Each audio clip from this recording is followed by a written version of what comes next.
This is Armin Gideon the Mede, the brethren of humanity. It's time for you to hear the story of Holywood. Holywood is the greatest story of all time, and it's all mine to tell.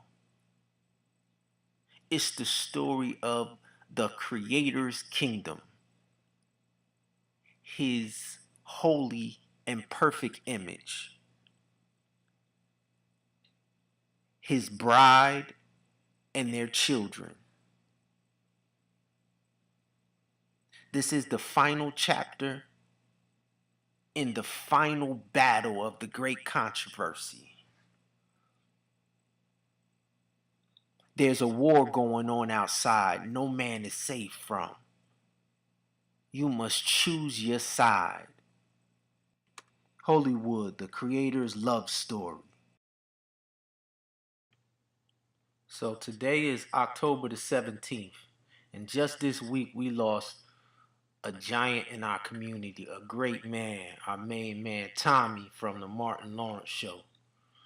Tommy lost his life to a stomach aneurysm.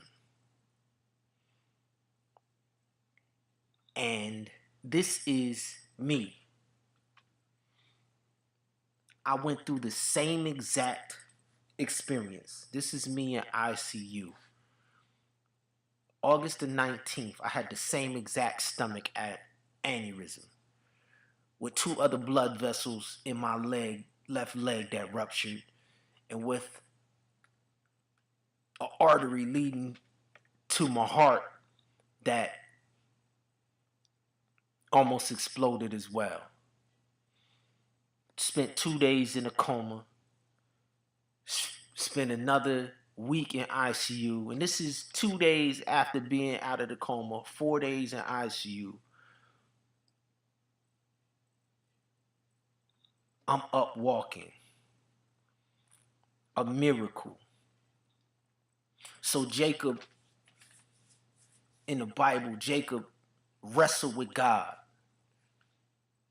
And he didn't know it was God who he was wrestling with, but he said, I'm going to hold on until you bless me. And then God touched his hip, and his hip exploded. And Jacob knew then he was wrestling with his Creator. And he still said, I will not let you go until you bless me. And the Creator of heaven and earth told him, you have wrestled with God and man and prevailed. That's a son of God. That's what we do. We wrestle not against flesh and blood, but against principality. And right here, I wrestled for my life. That fluid that you saw, after taking 5 pints of blood off my stomach when the aneurysm ruptured, my insides wasn't even working. So when they was feeding me, they had to pump all of that stuff out my stomach. I couldn't get it out no other way. They had to pump it out through a holes through my nose. Like, y'all don't know. I'm not supposed to be here. People don't live through this. The only reason I'm here is to warn you that you in a battle for your image, the image of God. Sons and daughters of God are made in the image of God. And the enemy wants to defile your image, wants to demon possess you, then wants to sacrifice you, mark you for sacrifice. This is the battle scars of wrestling with God and prevailing. So I'm here to tell you that you, every last one of you listening to this testimony, were predestined to be sons and daughters of God who live an abundant life. I came that you may have life and have it abundantly. Beloved, I wish above all things that you may prosper and be in health, even as your soul prospers. I could give you 1,000 other promises. And the word says all of God's promises are yes in Christ. He said, it is for freedom's sake that Christ has set you free. Now do not be burdened again by a yoke of slavery. I wrestled with God and prevailed so that you can know that you could wrestle your way out of that situation by coming out of Babylon, by coming out of the muck and mire and coming home, coming back home to be a son and daughter of God. You ain't meant to be a son of man. You ain't meant to be a son of Belial. But it said, the word says, during the time of ignorance, God winked on it, but now he calls all men to repentance. Every last one of y'all in the highways and the byways, he has called me, a member of alien nation, Armin Gideon, the Mede, the Laish Taylor, the brethren of humanity, to call all of my brethren in the highways and the byways. It don't matter what you've been in, don't matter what you've done. Their attacks don't work. Because though we live in this world, we do not wage war as this world does. The weapons that we fight with are not the weapons of this world. On the contrary, our weapons have divine power to demolish strongholds, satanic strongholds like the one you caught up in. All you got to do is come through. I'm telling you, we've been demolishing the strongholds for... I've been in the game for 40 years. Demolishing strongholds in other people's lives and saving lives for 20. We've perfected this battle, yo. It's time to come home. I want you to know up front that this is not some Christian out here trying to preach to you and have you embrace Christianity. No, I'm not no Christian. And every Christian out there should stop calling themselves a Christian. Because Christianity is the Trojan horse that Satan and his pagan, demonic, Freemason, secret society, Roman Catholic priests in Rome have used to create order out of chaos. They've created the chaos in your spiritual life. They've masqueraded as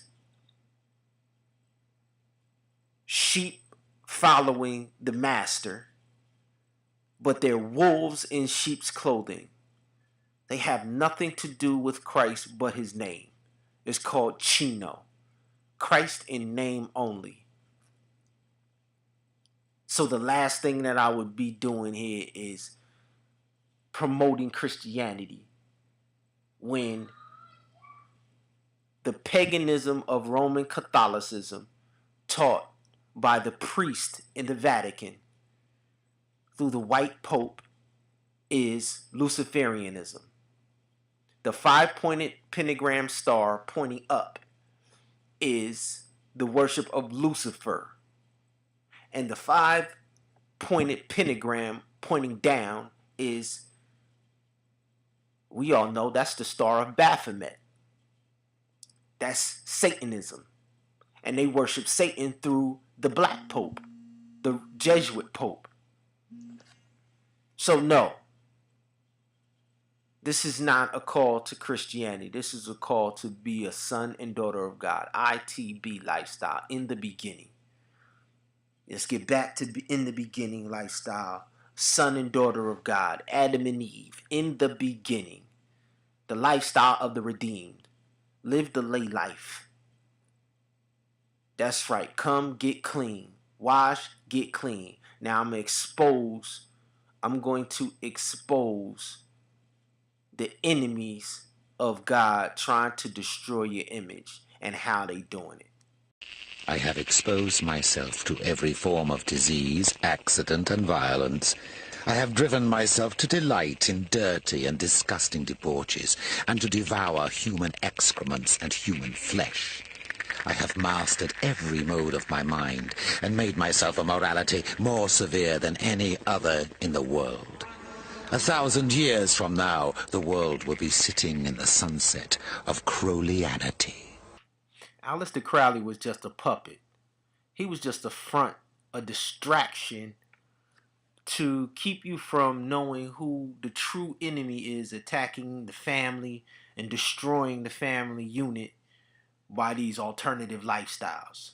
So, because this is Armin Gideon, the general in this final battle of this great controversy, I'm going to teach you how to be a fruit inspector and how to figure out who's the source of the attack. Alright? So the god on the screen is Baphomet. And anytime you have a system of worship, which Aleister Crowley was the face of, was marketing and promoting, you always have a pagan god or deity that requires offerings and sacrifices. So to figure out who is behind and the source of the attack, all you need to do is figure out who is the high priest of the pagan fallen deity. And when you find the high priest, you find the source behind who is attacking your family. So I'm going to show you who the pagan high priest behind Baphomet is, who trained Aleister Crowley to attack the family unit and try and destroy your family unit. A Satanist named Eliphas Levi created an idol of the devil in the form of Baphomet, the great goat god. He was worshipped by the Knights Templar and by Gnostics and Satanists, and many say even in the Illuminati systems of today. This foul Luciferian goat god, Baphomet, is worshipped. Notice his androgynous, that is male and female, appearance. The torch of light on his head, the horns that come out of the goat's head. Notice the satanic pentagram, the two serpents coming out of the genital area, and of course, the horned goat hooves. Now, it's interesting that Aleister Crowley, known as one of the most vicious and most horrible Satanists of the 20th century, was in fact a man who called himself Baphomet, and in his book, The Book of the Law, published in 1904, Aleister Crowley, the great British Satanist, who once bragged that he was the wickedest man on the planet and self-styled his own being as the Antichrist, signed in that book his name. But it wasn't Aleister Crowley. He signed the name Baphomet. So as you saw in the clip, Aleister Crowley called himself Baphomet. But Eliphas Levi, who was a 33rd degree Freemason, so he was the one who created the image of Baphomet. And he created the image of Baphomet for his brotherhood based off of these gods from Egypt that they worship. And today, this is what these individuals, these Freemasons, these Shriners, they're Gnostics. Yes, these are what they look like today. They worship ISIS, the same ISIS that's bombing the United States and bombing Paris. They're all in the same brotherhood. They're bombing the sheeple, the ignorant sheep that aren't included in the brotherhood. It's all a charade. And they've all received their training from one place. Every Freemason, every Gnostic, every Shriner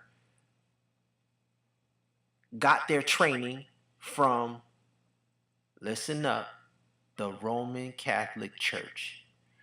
Mary is Isis. Isis is Mary. The founder of the Jesuits was a man called Don Inigo Lopez, who was born into an extremely wealthy family in the Basque region of Spain in 1491. He later changed his name to Ignatius Loyola. During this period, Loyola had a nervous breakdown as he struggled to come to terms with the end of his army career and the end of his life's ambition.